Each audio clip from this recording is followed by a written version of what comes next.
sa bulwagang pamatian ng UNTV, si Bernard Danis. Magandang tanghali, ito ang Balita Weekend Edition. Narito ang mga headlines.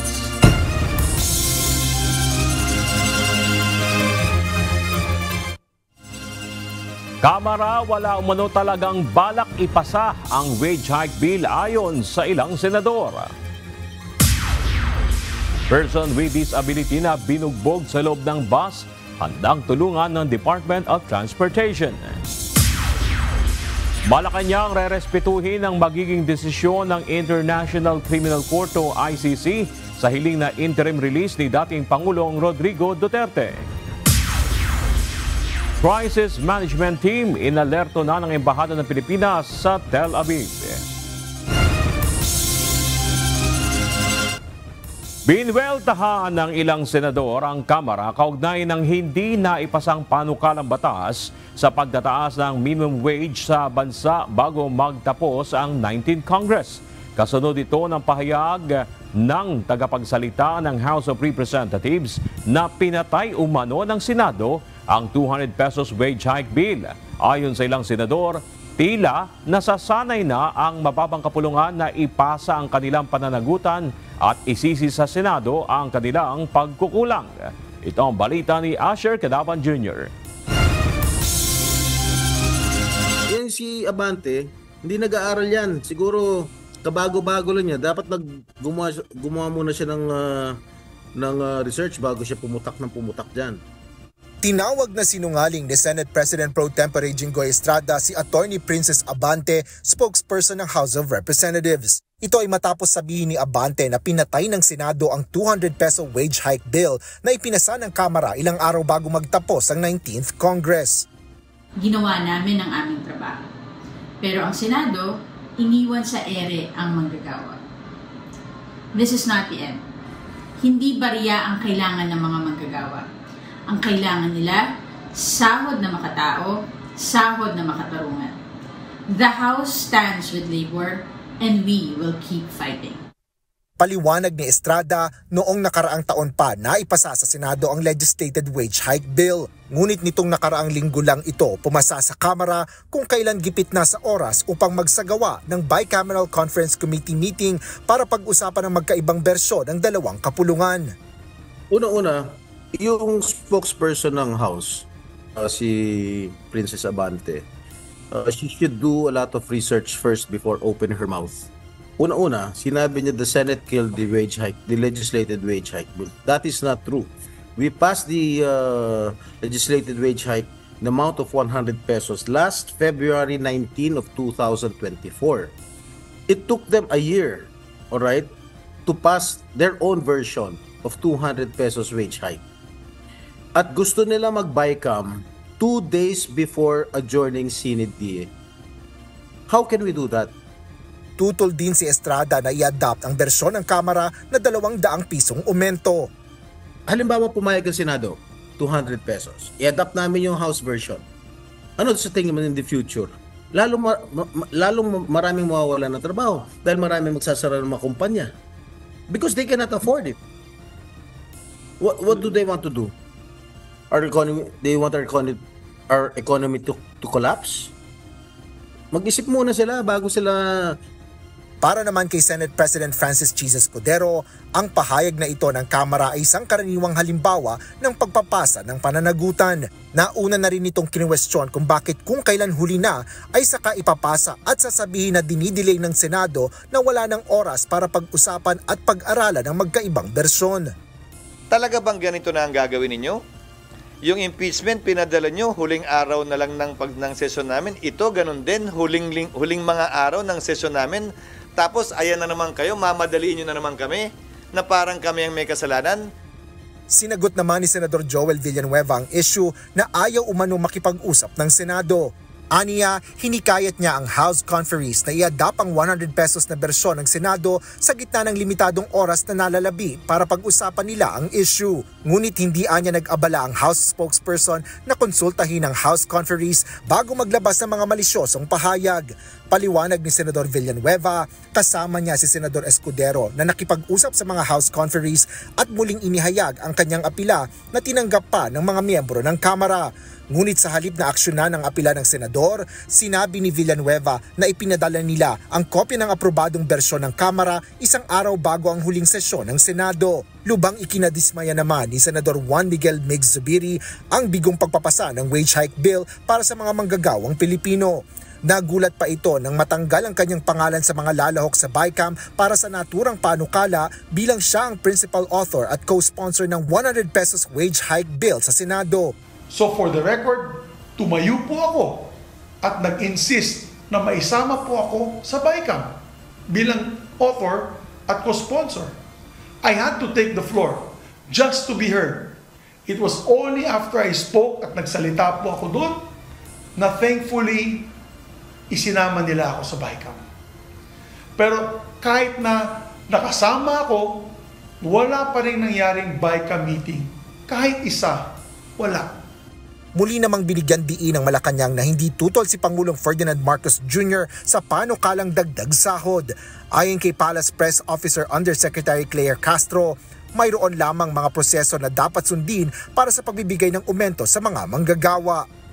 Diktador ba ang Pangulong Marcos Jr.? Hindi naman po.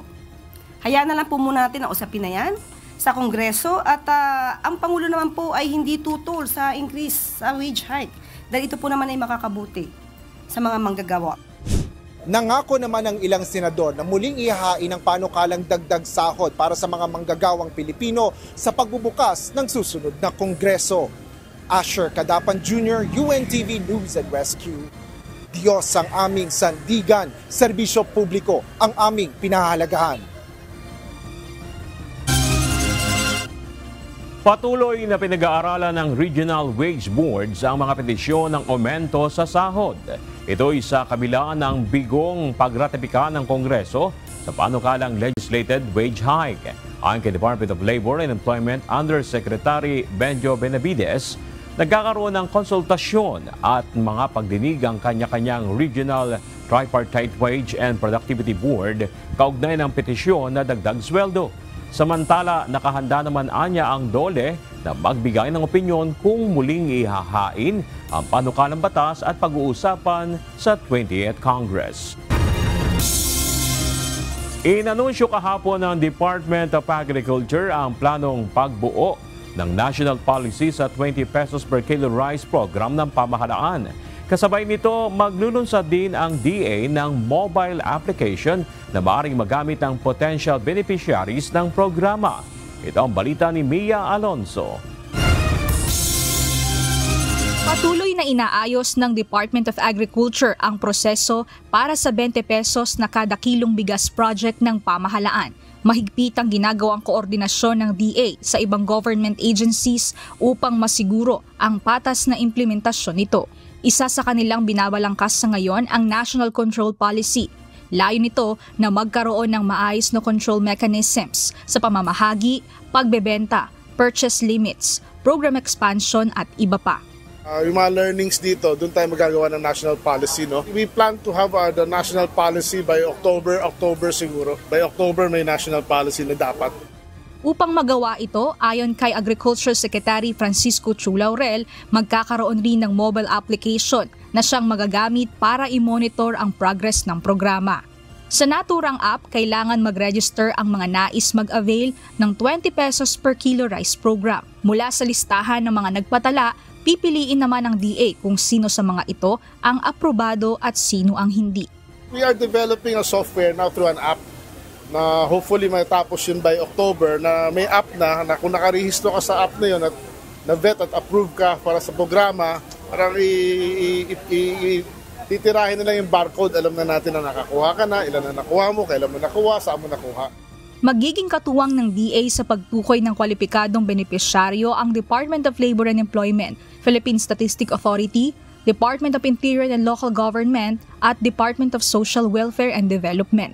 Target ng DA ang full implementation ng National Rice Policy sa January 2026. Samantala, matapos ang launching nito sa mga vulnerable sector at sa mga manggagawa, ayon sa ahensya, kasalukuyan na silang bumubuo ng sistema upang sunod na mabenepisyuhan ng benting bigas ang lahat ng mga magsasaka sa bansa. Ay, farmers sigurado yun. Hindi naman namin pwede pabayaan yung farmers natin. As soon as possible yun. Fini-figure out lang namin yung sistema through NFA warehouses na. Mia Alonso, UNTV News and Rescue.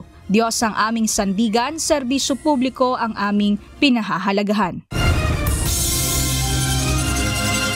Patuloy ang panawagan ng mga biktima ng drug on war ng Administrasyon Duterte para sa hustisya. Kasunod ito ng hiling na interim release ng council ni dating Pangulong Rodrigo Duterte. Ngunit para sa Malacanang, wala na sa jurisdiksyon ng Pilipinas ang magdesisyon sa nasabing hiling. Ito ang balita ni Jed Neresina. Handang respetuhin ng Malacanang ang magiging pasya ng International Criminal Court o ICC kaugnay ng request ng Council ni dating Pangulong Rodrigo Duterte na interim release. Ayon kay Palace Press Officer Undersecretary Claire Castro, ang anumang desisyon kasama na ang posibilidad ng nasabing release o iba pang resolusyon kaugnay ng kaso ay nasa kamay na ng ICC. Nasa ICC na po kasi yan, nasa kamay na po ng ICC kung ano po ang kanila magiging decision o resolution on that matter. Dagdag pa ni Yusek Castro, nabasa umano niya ito at para sa palasyo ang ganitong klaseng pahayag ay tila pag-amin sa mga akusasyon laban sa dating Pangulo. Nabasa natin na parang i-claim po nila or ilalagay po nila sa kanilang petition na that Mr. Duterte will not imperil proceedings if released. Mr. Duterte will not continue to commit crimes. So in one way or another, the council admitted that the former president, had committed such crimes. Just a question, because they will include that in their motion or petition that Mr. Duterte will not continue to commit crimes. So may pag-amin ba rito? Ngunit kung ito aniya ay bahagi ng kanilang estratehiya, ipinauubayan na lang nila sa ICC ang desisyon dito. If that's their strategy, sana lang po ay mapaniwala nila yung mga ICC judges at huwag nilang masabi later na ang kanilang mga pinangako, dahil may mga pangako sila sa kanilang sa petisyon, ay masabing nagbibiro lang sila. Sa kasalukuyan ay nasa The Hague, Netherlands, ICC detention facility pa rin ang dating Pangulo. Kaugnay nito, patuloy naman ang panawagan ng mga biktima ng nagdaang drug war para panagutin si dating Pangulong Duterte sa nangyari sa kanyang administrasyon. Jed Neresina, UNTV News and Rescue. Diyos ang aming sandigan, serbisyo publiko ang aming pinahahalagahan. Pinatawa ng indirect contempt ng Ombudsman si outgoing Cebu Governor Gwendolyn Garcia dahil sa hindi nito pagtalima sa suspension order na inisyu sa kanya noong pang-Abril. Pinagmumulta ni Ombudsman Samuel Martires si Governor Garcia ng 30,000 pesos dahil sa naging paglabag. April 23, sinuspindi ng Ombudsman si Governor Garcia sa kaso Grave Abuse of Authority dahil sa pagbibigay umano ng special permit sa isang construction company na walang proper authorization. Sa sagot naman ni Governor Garcia, kinwestiyon nito ang Ombudsman na hindi anya kinokonsidera ang temporary restraining order na inisyu ng Court of Appeals noong May 15 kaugnay ng preventive suspension na ipinataw sa kanya. Handang magpaabot ng tulong ang Department of Transportation o DOTR sa person with disability o PWD na nakuha na ng video na binugbog sa loob ng bus kamakailan. Ayon kay Transportation Secretary Vince Dizon, responsibilidad ng mga driver at konduktor ang kapakanan ng bawat commuter na sumasakay sa public transport. Ito ang balita ni Ivan Alvarez. Tinutukoy na ng Department of Transportation ang pagkakakilanlan ng biktima sa nangyaring pambubugbog sa loob ng EDSA bus carousel kamakailan. Ito'y matapos mag-viral sa social media ang video ng nangyaring insidente laban sa naturang person with disability na mayroon umanong mental health concern. Siguro dahil hindi siya naiintindihan, hindi naiintindihan ng kanyang kapansanan, si Makmak, that's his nickname. Ayon kay Transportation Secretary Vince Dizon, nangangailangan ng mas matinding pag-unawa pagdating sa pakikitungo sa mga individual na may ganitong klaseng kondisyon. Aniya, handa silang tulungan ang biktima, lalo na at nagtamo ito ng injuries mula sa nangyaring pananakit. We already reached out to the family of Makmak. Mag-offer tayo ng tulong sa pamilya kasi nabugbog At medyo hindi maganda yung mga injuries, kailangan ipa-check. So we will provide assistance. Bukod sa assistance, makikipag-ugnayan ang DOTR sa Philippine National Police o PNP upang matunton ang mga may sala base sa kumalat na video footage. Una na ring pansamantalang sinuspinde ng Land Transportation Office o LTO ang mga lisensya ng driver at konduktor ng naturang bus matapos bigong agad na i-report ang insidente sa mga otoridad. Samantala, tiniyak naman ng DOTR na patuloy ang kanilang isinasagawang investigasyon upang mabigyan ng hustisya si Makmak at ang pamilya nito. And ako talaga hindi ko tatanggapin ito. So, may mananagot dito. And we will make sure that someone answers for this. And we will also provide the necessary help to Mac and his family. And we sincerely apologize to them, to him especially. Dito sa nangyari ito. Ivan Alvarez, UNTV News and Rescue. Diyos ang aming sandigan, serbisyo publiko ang aming pinahahalagahan. Inalis na sa tungkulin ang isang empleyado ng Land Transportation Office o LTO sa rehiyon ng Baguio. Ito'y matapos masangkot sa isang vehicular crash at mapagalamang nagmamaneho ng lasing kamakailan. Kinilala ito na si LTO Baguio Motor Vehicle Registration Chief Engineer Edelberto Bungawen. Ayon kay Transportation Secretary Vince Dizon, bilang isang empleyado ng LTO, una, dapat itong sumusunod sa batas trapiko. Samantala, bukod sa pagkasibak sa pwesto, ite-terminate na rin ang dating Motor Vehicle Registration Chief sa mismong Civil Service Commission o CSC. Relieve na po si Engineer Bungawen sa LTO Baguio, and there are procedures right now to initiate termination with the Civil Service Commission for cause. Nagbabala naman ang kalihim sa lahat ng empleyado ng kagawaran na handa silang tanggalin sa posisyon ang sinumang lalabag sa batas.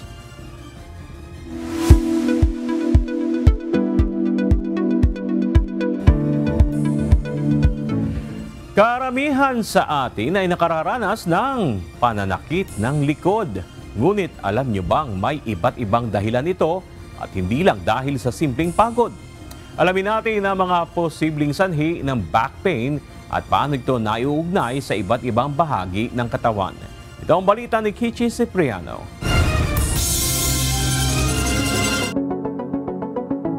So, in general, pain is an unpleasant sensation or feeling, no? It's a discomfort, right? And it may be caused by an actual tissue damage or a potential tissue damage.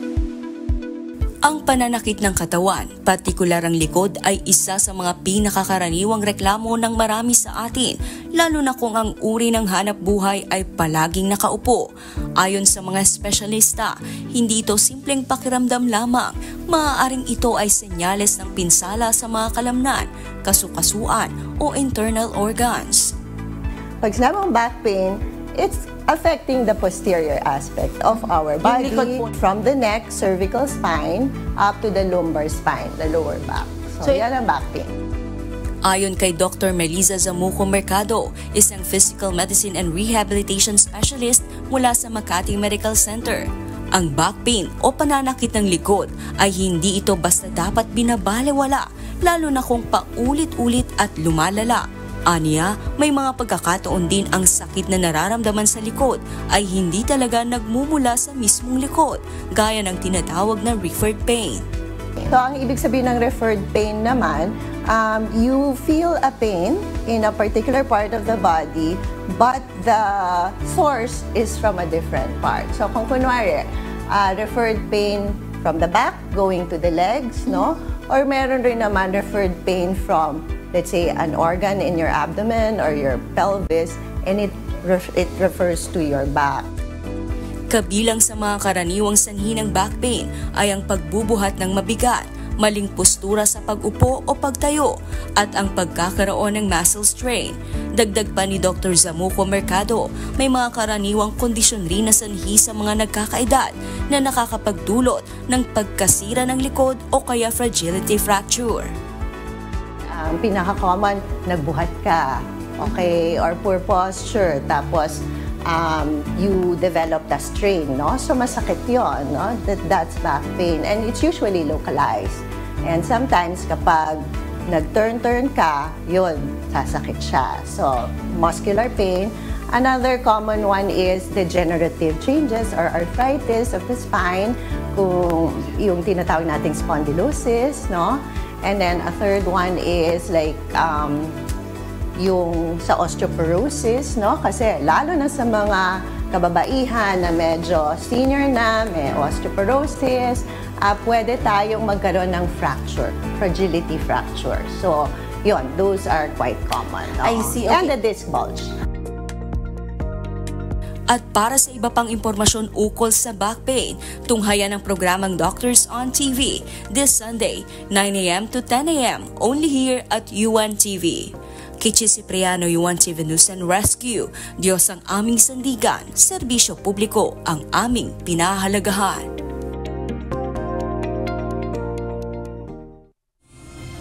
Nakaranas ng hirap sa paghinga ang isang senior citizen sa Bacoor City matapos bumaba ang oxygen level nito.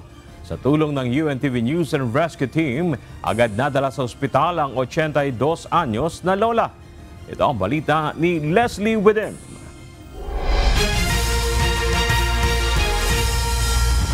Nakayuko at tinanghina ang 82 years old na senior citizen habang kinukunan ng blood pressure mag-aalas 12 ng madaling araw sa Bacoor, Cavite nitong Huwebes, June 12. O ngayon, okay naman na. Wala naman na sama. Sige po, check na lang po namin yung vital sign mo po, no? Sige. Ang apo niya ang agad tumawag sa UNTV Command Center upang humingi ng assistance na ambulansya para madala ito sa ospital. Agad na nagtungo ang UNTV News and Rescue Team sa kanilang bahay. Pagod ako. Pagod na? Sige. Sige lang. Sandal na lang sis yung paa. Higa tayo. Hindi ako makahiga eh. Sige. Dito nadatna ng grupo si Lola Nora na nahihirapang huminga habang nakayuko. Agad na inassess ng team ang vital signs ng pasyente at nilagyan ng oxygen upang umalwa ng paghinga. Batay sa pagsusuri, bumaba ang oxygen saturation nito sa katawan. Matapos mabigyan ng first aid, ay dinala na si Lola sa Pasig City General Hospital para sa karampatang atensyong medikal.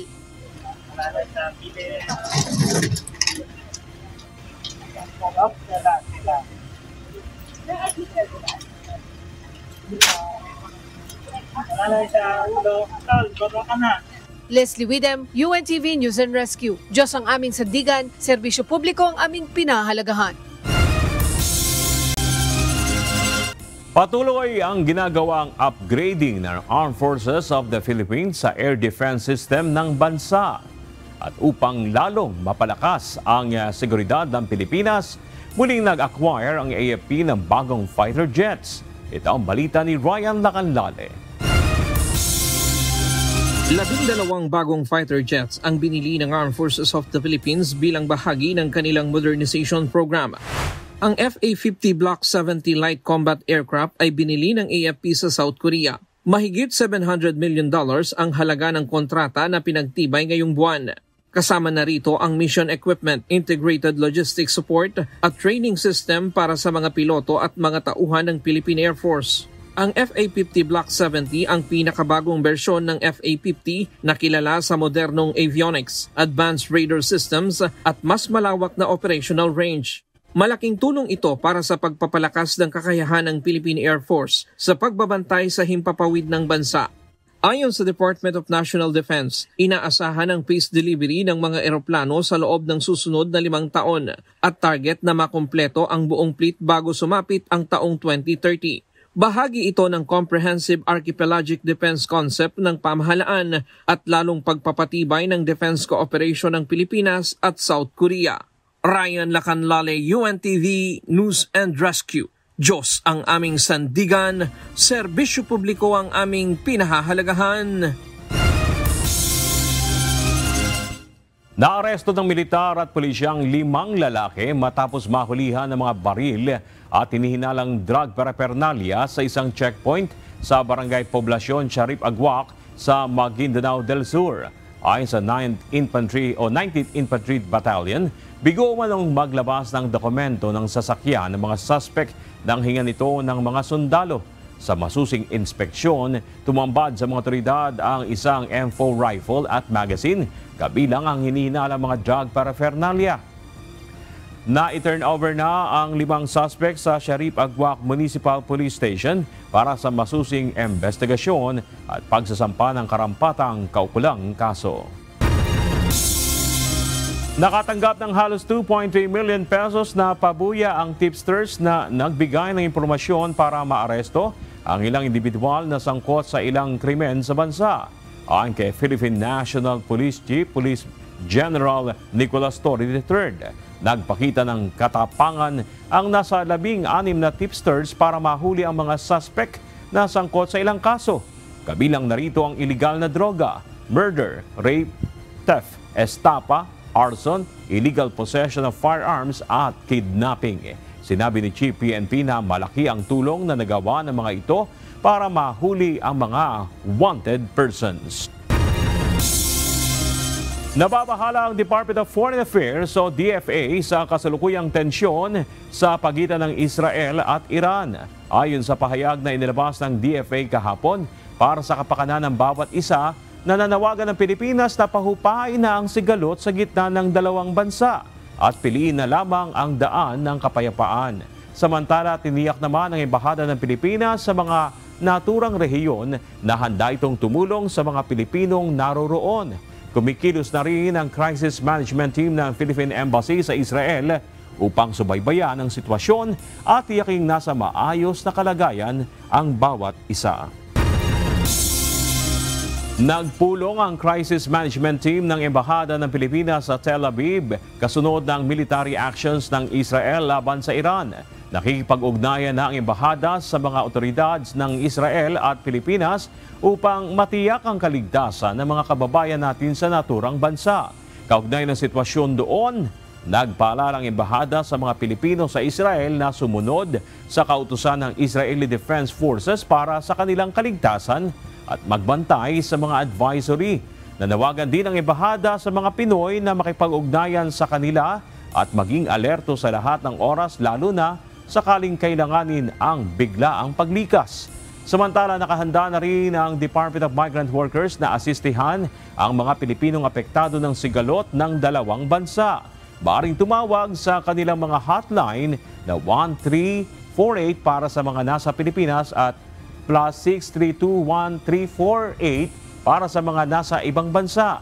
Makikita rin sa TV screens ang mga numero ng DMW sa Israel, Lebanon at Jordan.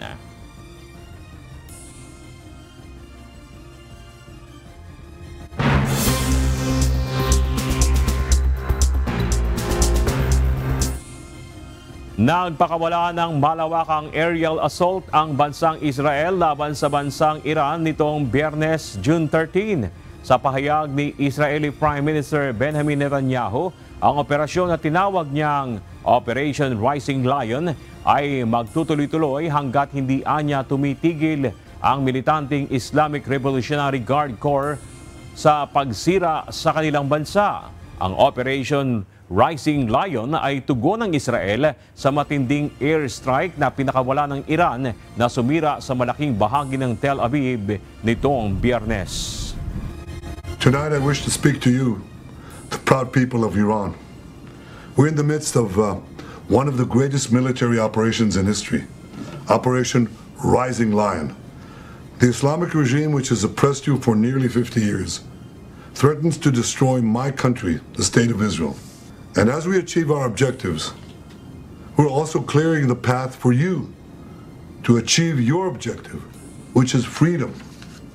In the past 24 hours, we've taken out top military commanders, the Islamic regime's most significant enrichment facility. More is on the way.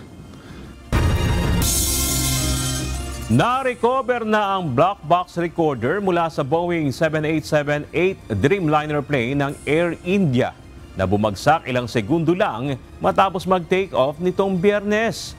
Lula ng eroplano ang 240 pasahero at 12 crew. Isa lang sa mga pasahero ang himalang nakaligtas sa trahedya. Patuloy ang investigasyon sa kung ano ang naging sanhi ng pagbagsak ng eroplano na patungo sana sa London, United Kingdom. Itinaboy at pinusasan ang isang Democratic Senator sa California nang magtangkang magtanong sa press briefing ni Homeland Security Secretary Kristi Noem kamakailan. Si Democratic Senator Alex Padilla ay kilalang kritiko ng immigration policies ni US President Donald Trump. Sa kanyang pahayag matapos ang insidente, ikinabahala ni Padilla ang ginawa sa kanya na isang senador na posibleng gawin din sa ordinaryong mamamayan na ang nais lang ay maghayag ng karapatan. Si Padilla na isang high-ranking member ng Judiciary Subcommittee on Immigration, Citizenship and Border Safety ng US ay mariing tinututulan ang anya ay labis na immigration enforcement actions ni Trump. Muling pinalawig ng Taiwan government ang visa-free entry para sa mga Pilipinong nagnanais magbakasyon sa kanilang bansa. Ang balita ay inanunsyo ni Taiwan Minister of Foreign Affairs Lin Chia-lung nitong Biyernes, June 13. Hanggang sa taong 2026 ay makakapasok sa bansang Taiwan ang mga Pilipinong biyahero nang hindi mangangailangan ng visa. Ang kasalukuyang umiiral na visa-free privilege policy sa mga Pinoy ay nakatakda sanang magtapos sa darating na July 31, 2025. Lalong lumalaki ang tsansang mapuspone na naman ang nakatakdasa ng barangay at sangguniang kabataan elections ngayong taon. Kaya ang Commission on Elections naghahanda sa mga posibleng senaryo. Kabilang sa mga pag-aaralan ng COMELEC ang epekto ng posibleng pag-issue ng Temporary Restraining Order o TRO ng Korte Suprema laban sa iniasahang pagpapaliban ng BSKE. Ito ang balita ni Dante Amento. Isang emergency meeting ang isasagawa ng Commission on Elections o COMELEC sa Lunes, June 16, kasama ang lahat ng opisyal. Ayon kay Chairman George Erwin Garcia, pag-uusapan nila ang mga implikasyon o epekto ng posibleng panibagong pagpapaliban ng barangay at sangguniang kabataan elections o BSKE. Kasunod ito ng pagpasa sa panukalang batas na nagtatakda ng fixed term ng barangay at SK officials. Pirma na lang ng Pangulo ang kulang para ganap itong maging batas. May mga didesisyonan kami.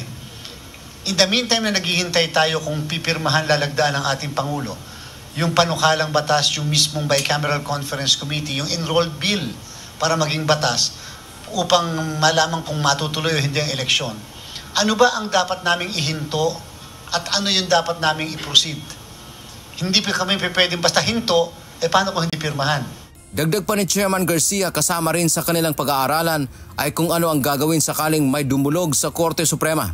Gayon din kung mag-issue ang hukuman ng Temporary Restraining Order o TRO para pigilin ang BSKE postponement.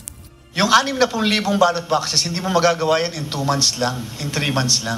At least ngayon, pwede namin ipatuloy yon and hindi na namin uubligahin yung aming manufacturer o yung mananalo na bidder na i-deliver mo kagad in a matter of 3 months. Sige, you can take your time, you can deliver by January kung magiging batas.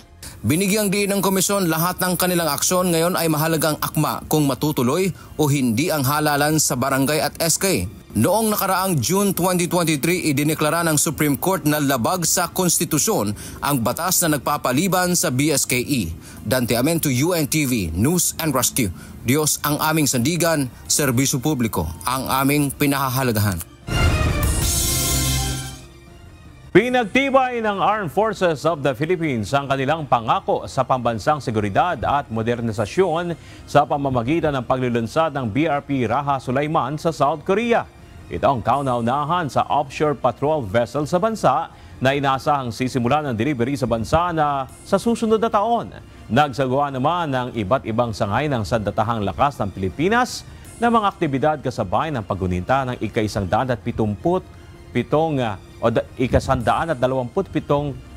kaarawan ng kasarinlan ng bansa. Ito ang balita ni Ryan Lacanlale. 3, 2, 1,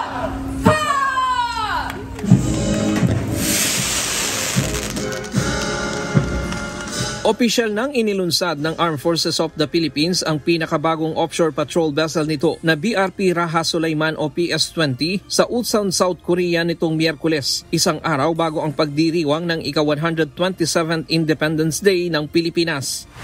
Ang launching ceremony ay dinaluhan ni AFP Chief of Staff General Romeo Browner Jr. at Mr. Ju Won-ho ng Hyundai Heavy Industries. Sa kanyang mensahe, binigyang diin ni General Browner ang kahalagahan ng BRP Raha Sulaiman sa pagpapalawak ng kakayahan ng Philippine Navy at pagbabantay sa malawak na karagatan ng Pilipinas.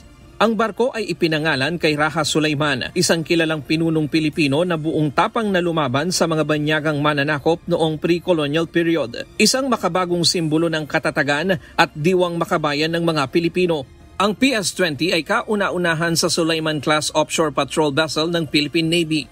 2022 lumagda sa kasunduan ng Department of National Defense sa kontrata sa Hyundai Heavy Industry sa 6 na unit ng OPD na nagkakahalaga ng 30 billion pesos. Inaasahang sa susunod na taon ay sisimulan na ang delivery ng 6 na barko hanggang taong 2028. Samantala, nagsagawa ng Maritime Air Patrol o MARPAT mission ang Aviation Regiment ng Philippine Army sa karagatan ng Pilipinas nitong Miyerkules bilang bahagi ng Maritime Domain Awareness ng Philippine Army.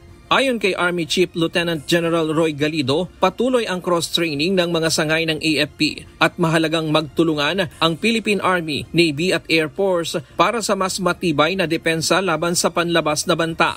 This cross-training builds good working relationship and the very strong foundation for interoperability, especially when this training involves young officers who will soon grow up in the profession of arms, and it will be easier for them to communicate and work together in a joint force environment.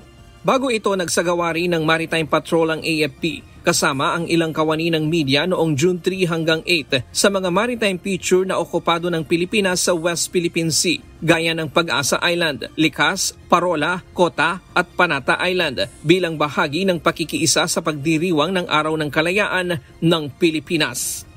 Happy Independence Day! Mabuhay! Ryan Lacanlale, UNTV News and Rescue. Diyos ang aming sandigan, serbisyo publiko ang aming pinahahalagahan.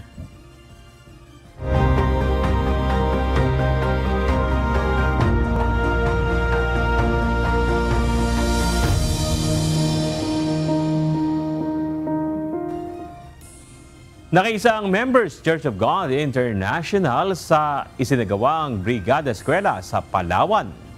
Tinulungan ng grupo na linisin at pinturahan ang mga classroom sa isa sa pinakamalaking elementarya sa buong lungsod, ang Francisco Ubay Elementary School. Ito ang balita ni Andy Pagayona. Isa ang Francisco Ubay Memorial Elementary School sa may malaking bilang ng mga mag-aaral sa lungsod ng Puerto Princesa. Problema nila ang kakulangan sa silid-aralan dahil sa dami ng populasyon, kaya ginawang shifting ang pagpasok ng mga bata. Ayon kay Ginang Hema Arguelles, ang punong guro sa paaralan, maging sa bilang ng mga guro ay kulang din. Kaya ginagawa na lang nila ng paraan para walang batang mapabayaan. Nagkaroon po kami sir ng arrangement doon na kung sino mag-handle doon sa mga bata na walang teachers para hindi po namin pinapabayaan ang mga bata na walang teachers na nag-handle. Kung sino yung mayroong, kasi shifting kami, halimbawa ay nilagay namin doon sa hapon yung walang mga teachers para mahawakan ng pang-umagang mga teachers. Ayon sa punong guro, umaasa pa rin sila na mapagbibigyan ng kanilang hiling para mas maging maayos ang pag-aaral ng kanilang mga estudyante. So continue pa rin po yung aming dream, yung aming request from our Department of Education na sana ma-solve ang mga problema na ito kasi para po yung quality na education ay mamimit talaga. And then hindi pa rin po kami nag-stop na magre-request sa mga stakeholders na magtulong po sa amin para po magkaroon kami ng mga classrooms. Ngayong taon ay nakahanda na rin umano ang kanilang eskwelahan sa pagtanggap ng nasa 3,000 mahigit na mga mag-aaral sa darating na pasukan. Samantala, tumulong din ang grupo ng Members Church of God International sa paglilinis sa naturang paaralan. Nilinis ng grupo ang paligid ng school at pininturahan ng mga classroom.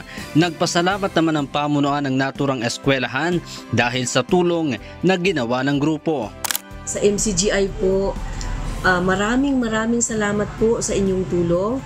Malaki pong tulong yan sa amin. Ang inyo pong pag-extend ng inyong tulong sa Paaralang Francisco Ubay ay amin pong nare-recognize at na-appreciate po kasi malaki pong tulong yan sa aming paaralan. Andy Pagayona, UNTV News and Rescue. Diyos ang aming sandigan, serbisyo publiko ang aming pinahahalagahan.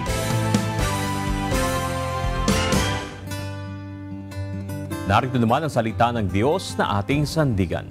Mula sa aklat ng Kawikaan, Kapitulo 15, versikulo 8 na nagsasabi, "Ang hain ng masama ay kasuklam-suklam sa Panginoon, ngunit ang dalangin ng matuwid ay kanyang kaluguran."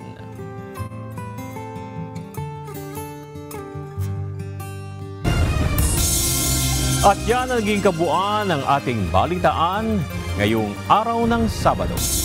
Aming nilahad ang buong katapatan kung paano namin nasaksihan. Sa ngalan ni Kuya Daniel Rason, ako si Bernard Davis. At dito sa UNTV, Diyos ang aming sandigan, serbisyo publiko ang aming pinahalagahan. Magandang hapon.